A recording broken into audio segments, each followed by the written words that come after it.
Now that widespread vaccination appears to be slowing the pandemic, and in light of the CDC guidance regarding measures fully vaccinated individuals may safely take, returning to the office has become a priority for many businesses. Here are some concepts employers should consider as they plan to return their employees to the office.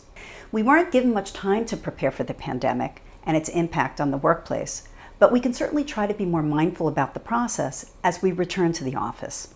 Let's start with the basics. Where are the employer's offices actually located? Different jurisdictions have taken different and sometimes very unique approaches to the measures employers must take to safely return their employees to the office. So the return to the office plan should start with mapping out the employer's offices. What is the location of each office by state, county, and municipality? The laws applicable to each of these locations must be consulted and complied with before employees are allowed to return to the office. Next, what are the components of the physical office? Is it a high-rise, a low-rise, something else? Are there elevators, stairs? Is there a parking garage? Is the space shared with other businesses?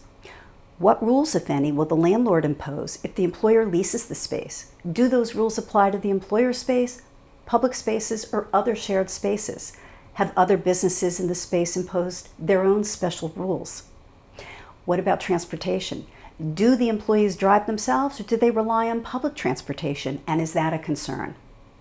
Consider the communal spaces within the office, kitchens, restrooms, and hallways. Are there other areas that employees gather in groups?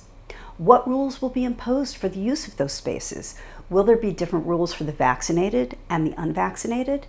Will different areas of the office be set aside for the vaccinated and the unvaccinated? Once the physical layout and location is mapped, the employer's focus should shift from the physical to the philosophical. Do the employees actually need to return? Do they need to return now? Do all of them have to return to all physical offices? What about a gradual return for some, but not all, to confirm the plan actually works? Perhaps initially testing out select employee groups and areas of functionality is the best approach. And that leads to another question: the use of employee surveys to help focus the criteria employers should consider in effectuating a plan for the return and determining whether that plan makes sense. The more information an employer can gather, the more effective the return to the office will be.